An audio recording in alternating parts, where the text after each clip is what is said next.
नाजरीन, जाहिर है हमने वोट भी सोच समझ कर देना है, लेकिन जाहिर है इलेक्शंस कब होने ये भी एक सवालिया निशान एक तरफ है, और दूसरी तरफ बिजली के बिल और बढ़ती हुई महंगाई जिस तरह से हम देख रहे हैं उसके खिलाफ भी मुल्कगीर एहतजाज शटर डाउन जो है उस पर कॉल दी गई। कराची, हैदराबाद, लाहौर, फैसलाबाद, मुल्तान और पेशावर समेत कई बड़े शहरों में ज़बरदस्त रद्द अमल सामने आया। जमात इस्लामी की ये कॉल थी और इन्होंने इस प्रोटेस्ट को, इस जो मुल्कगीर हड़ताल है इसको इन्होंने इनिशिएट किया, जिसमें कारोबारी मरकज़ भी हैं वो भी हमने देखा, वो भी बंद रहे और जगह जगह एहतजाजी मुजाहरे भी हुए। लेकिन आवाम का एक ही सवाल है कि हम रोड पर तो निकले हैं, हम बात तो कर रहे हैं, लेकिन क्या इसका कोई रिजल्ट भी सामने आएगा कि नहीं आएगा? इसी हवाले से बात करने के लिए हमारे साथ जमात इस्लामी कराची के अमीर हाफिज नेमूर रहमान मौजूद हैं। हाफिज साहब, बहुत शुक्रिया प्रोग्राम में ज्वाइन करने के लिए। हाफिज साहब, सबसे पहले तो ये बताइएगा, आपकी ये जो प्रोटेस्ट थी, ये जो हड़ताल थी, ये कितनी कामयाब रही, कितने लोग आए इसमें? बहुत शुक्रिया सबीन। अल्हम्दुलिल्लाह ये हमारी स्ट्राइक इस लिहाज से बहुत इम्पोर्टेंट थी कि ये पुरअमन हड़ताल थी, और आपने देखा कि पूरे मुल्क में अल्हम्दुलिल्लाह कोई ऐसा वाक़या रिपोर्ट नहीं हुआ कि जिसमें कोई गमला भी टूटा हो, कोई पत्थर भी मारा गया हो, कोई गोली चली हो। और अल्लाह का बड़ा करम है कि ये पीसफुल तरीके से, जमहूरी तरीके से ये हड़ताल हुई है। इसमें दो पहलू हैं। एक पहलू ये है कि आवाम वाकई बहुत परेशान है। हालांकि आपने देखा कराची में तो ताजिरों ने एक दिन पहले भी हड़ताल की थी, लेकिन चूंकि जमात इस्लामी को लोग समझते हैं कि वो उनके लिए अगर कोई चीज़ कर रही है तो वो अपनी पार्टी पॉलिटिक्स के लिए नहीं कर रही है, बल्कि लोगों के मसले के हल के लिए, तो लोगों ने रिस्पॉन्ड किया, ताजिरों ने भी किया, आवाम ने भी किया। पूरे मुल्क में भी आपने देखा कि जिस तरह से अपील जमात इस्लामी और सिराजुल हक साहब की थी, लेकिन ये अवामी मसला है और ताजिरों का मसला है, सैलरीड लोगों का मसला है, मिडिल क्लास लोगों का मसला है, गरीबों का मसला है, बल्कि अब तो पैसे वाले लोग भी परेशान हैं, सनतकार भी परेशान है कि हम कहाँ से लेकर आए हैं सब कुछ। तो इसलिए पीसफुल हड़ताल थी, सबसे अच्छी बात। दूसरी बात यह है कि देखें, एक एहतजाज वो होता है जिसमें हर कोई अपने अपने तौर पर शुरू हो जाता है, उसमें मारधाड़ शुरू हो जाती है, उसमें अमले के साथ लड़ाइयाँ शुरू हो जाती हैं, उस पर जलाओ घेराव शुरू हो जाता है। अल्हम्दुलिल्लाह जब इसको डायरेक्शन मिली है और एक ऐसी पार्टी की जो पीसफुल मीन्स पर यकीन रखती है और वो कानून पर यकीन रखती है, तो लोगों ने मुनज़्ज़म तरीके से इस स्ट्राइक को किया है। ये पहला मरहला है। कल अमीर जमात इस्लामी पाकिस्तान ने मुल्क के चारों गवर्नर हाउस पर धरने का ऐलान भी किया है। वो शेड्यूल इसका आज कल में जारी हो जाएगा। हम ये नहीं चाहते, देखें कौन चाहता है स्ट्राइक करे, कौन चाहता है पहिया जाम करे, लेकिन जब आप बिल्कुल सर पर आकर बैठ गए हैं, नाकाबिले बर्दाश्त हो गए ये बिजली के बिल, पेट्रोल की कीमत, तो फिर आवाम जाए तो जाए कहाँ? अब लोग ये पूछते हैं कि ये होगा क्या। देखें, आज ही हुकूमत ने कुछ इंदिया दिया है कि वो जो है वो 300 यूनिट वाले पे इतने हज़ार रुपये और इतने यूनिट वाले पे इतने हज़ार रुपये। ये सब इसलिए हुआ है कि एक मुनज़्ज़म तरीके से चित्राल से लेकर कराची और पूरा चारों सूबों के अंदर अल्हम्दुलिल्लाह लोगों ने रिस्पॉन्ड किया है, और एक पार्टी के अम्ब्रेला में किया है जो पीसफुल पार्टी है, जो आवाम की तर्जुमानी कर रही है। तो मुनज़्ज़म एहतजाज, मुनज़्ज़म तरीके से लोग अगर एक सही जेन्युइन लीडरशिप में काम करेंगे, मसले हल होना शुरू होंगे। ठीक है हाफिज साहब, देखिए लोग तो बाहर निकले, जिस तरह आप बता रहे हैं पुरअमन एहतजाज था, ये भी आपने बताया, लेकिन हाफिज साहब साथ साथ ये भी कि कितने तवक्को है आपको, रिलीफ मिल जाएगा क्या? आपकी ये जो हड़ताल है ये रंग लाएगी, हुकूमत इस पर सुनेगी या हुकूमत सुन सकती है अभी? क्या उसके पास भी कोई ऑप्शन इस वक्त मौजूद है कि आपकी इस कॉल के बाद, इस हड़ताल के बाद वो कोई ना कोई रिलीफ दे सके आवाम को? रिलीफ दे सकते हैं और देंगे इंशाल्लाह, मुझे यकीन है। उसकी वजह यह है कि देखें, अब ये ज़्यादा अरसे तक बर्दाश्त नहीं कर सकते अवाम के रद्द-ए-अमल को। अवाम किसी शौक़ में नहीं कर रहे हैं ये काम।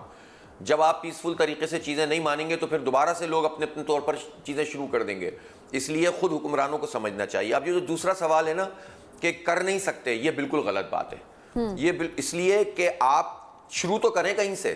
आप अपने पेट्रोल बंद करें, आप अपने डीजल बंद करें, आप अपनी मुफ्त बिजली बंद करें, आप जो है वो चीज़ों को ठीक तरीके से मैनेज करना शुरू करें। और मैंने आप सीधी सीधी बात है ना, जागीरदारों ने पूरे साल में 4 अरब रुपए पैसे जमा कराए, और सैलरीड लोगों ने, तनख्वाहदार लोगों ने, जिसमें आप और हम शामिल हैं, मैं शामिल हूँ, इन लोगों ने 264 अरब रुपए जमा कराए इनकम टैक्स में। तो वो जागीरदार, मैं तो 2 एकड़ 4 एकड़ बल्कि 10 एकड़ तक वाले को भी कहता हूँ कि उससे मत लो, लेकिन जिसकी ज़मीन 10 एकड़ से ज़्यादा है, 25 एकड़, 50, 100, 1000, ये, और वो जो बड़े बड़े फ्यूडल लॉर्ड्स हैं जो जनूबी पंजाब में, जो सिंध में वडेरे, और जो पंजाब के मुख्तलिफ इलाकों में, और फिर सरदार और खान, इन लोगों से जब आप लेंगे ये हज़ारों अरब रुपए निकलेगा। ये हज़ारों अरब रुपए आप लेना, वो नहीं लेंगे। वो भी तो IMF हल्के से बोलता है ना आपको, तो आप वो नहीं लेते, तनख्वाहदार तबके पे लगाते हो, बिजली के बिलों में लगाते हो, इसलिए इन टैक्सों को भी कम किया जाए और उस कीमत को भी कम किया जाए। तीसरी बात यह कि जो IPPs हैं वो कौन लोग हैं? वो सारे वो लोग हैं जो हर हुकूमत में शामिल होते हैं। आप हैरान होंगी कि आप 220 IPPs हैं छोटी बड़ी, और इसमें से जो अहम तरीन IPPs हैं जो बिजली प्रोवाइड कर रहे हैं वो नून लीग में भी हैं, वो PTI में भी हैं, वो पीपल्स पार्टी में भी हैं, वो काफ चे पे जितनी भी हैं सब में। और उनका आलम यह है कि ये हुकूमतों में शामिल होकर मुआहदे करते हैं। 9000 मेगावाट बिजली इस वक्त ऐसी है जो हम प्रोड्यूस करने की सलाहियत रखते हैं, कैपेसिटी हमारी है, लेकिन कंज्यूम करने की सलाहियत नहीं रखते। 9000 मेगावाट, यानी हम उसको इस्तेमाल ही नहीं कर सकते, लेकिन इन 9000 मेगावाट के पैसे इन IPPs को हमें देने हैं, इसलिए कि हुकूमतों ने अपने पसंदीदा लोगों से ये मुआहदे किए हुए हैं। और भाई दुनिया में मुआहदे रिवाइज होते हैं, जो एग्रीमेंट भी दुनिया भर में होता है उसके आखिर में 1-2 क्लॉज लिखी हुई होती हैं कि ये रिवीजन इसमें किया जाएगा, इसको खत्म भी किया जा सकता है। मैं पूछना चाहता हूं कि ये मंशा ग्रुप, ये जो टपाल वाले, ये गुल अहमद वाले, ये इतने इनके जो पसंदीदा लोग, खुसरो बख्तियार वाले, ये नदीम बाबर वाले, ये जितने लोग हैं जो हुकूमतों में शामिल हैं, क्या इन्होंने आपकी बात बिल्कुल ठीक है कि सिर्फ तनख्वाहदार तबके से नहीं वसूल किए जाएं, ये टैक्सेस उन लोगों से भी किए जाएं। और जाहिर है हम भी अपने प्रोग्राम में ये सवाल जरूर उठा रहे होते हैं और बार बार हम कह रहे होते हैं जो बिजली चोरी हो रही है, ये जो मुफ्त बिजली फराहम की जा रही है, इस मुश्किल वक्त में तमाम लोगों को सेम पेज पे होना चाहिए और उनसे भी इतना ही लेना चाहिए जितना कि आप आम लोगों से ले रहे हैं। लेकिन निगरान हुकूमत तो इसमें यह कहती है कि ये हमारा मैंडेट ही नहीं है। आपको क्या लगता है निगरान हुकूमत किस हद तक जा सकती है इस सारे मसाइल के हल के लिए कि जब चोरी हो रही है उसको ठीक कर सकें और साथ में जिन लोगों को मुफ्त बिजली फराहम की जा रही है उनसे मुफ्त बिजली ना उनको दी जाए और किसी तरीके से उनको भी कहा जाए कि भाई आप भी इस मुश्किल वक्त में साथ दें और बिजली के पैसे भरें? देखें, निगरान हुकूमत के पास ये मैंडेट तो है कि वो कीमत बढ़ा सकती है, पेट्रोल की कीमत बढ़ाने का ऐलान कर सकती है।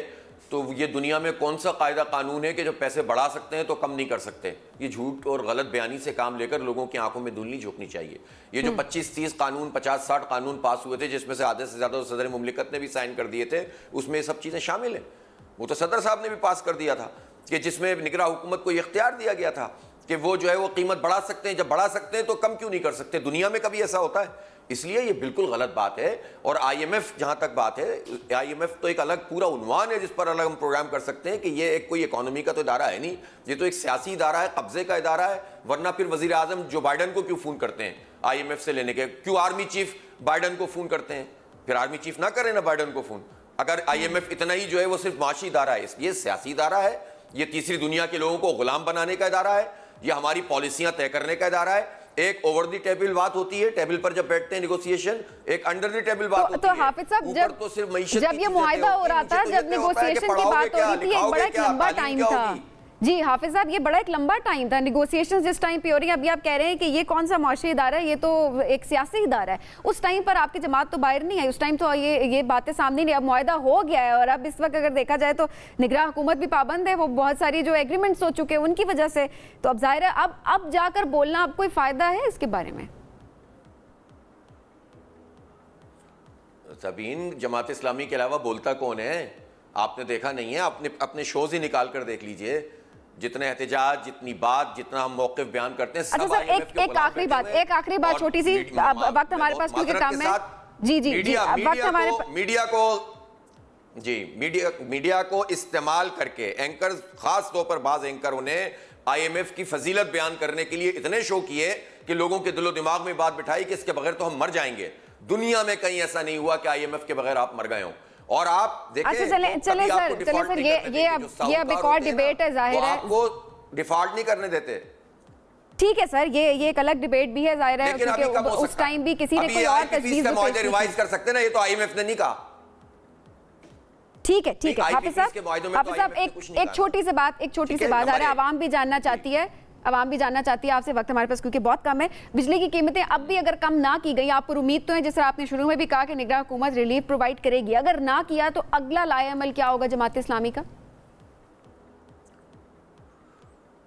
नहीं, हम प्रेशर बढ़ाएंगे अवामी सतह पर, पुरअमन मुजाहिमत। देखें, पुरअमन मुजाहिमत हमारा जमहूरी हक है, कानूनी हक है, और लोग मर रहे हैं भाई, खुदकुशियां कर रहे हैं, अपने बच्चों को मार रहे हैं। आप ये शहर कराची में ये हो रहा है, कराची जैसे शहर में के लोग अपने बच्चों के स्कूल की फीस अदा नहीं कर रहे हैं, बच्चों को स्कूल से निकाल रहे हैं। क्या बनाएंगे इन बच्चों को? आप मनशियात का आदी बनाएंगे, टेरर बनाएंगे, फिर इनके खिलाफ ऑपरेशन करेंगे, आप बनाना क्या चाहते हैं? इसलिए ये मसला सिर्फ इतना सा नहीं है, सियासी पॉइंट स्कोरिंग का मसला नहीं है। हमारे लिए हमारा पूरा माशरा तबाह हो जाएगा अगर इन चीजों को नहीं एड्रेस किया गया। इसलिए हम इसमें किसी सूरत में भी पीछे नहीं हटेंगे। ये सारी पार्टियां तो कुछ करने की पोजीशन में नहीं है, तो सब करने वाले लोग। चलिए सर, हम उम्मीद करते हैं कि जिस तरह आप बात करें आप भी पूरी उम्मीद है कि रिलीफ प्रोवाइड कर सकती है निगरान हुकूमत। तो हम भी यही दुआगो हैं कि किसी ना किसी तरीके से किसी ना किसी कॉल पे या किसी ना किसी प्रेशर के बदौलत ही हम ये देखें कि कीमतें कम हो सके और आवाम को किसी भी तरीके से रिलीफ मिल सके। बहुत शुक्रिया। हाफिज नईम साहब हमारे साथ मौजूद थे।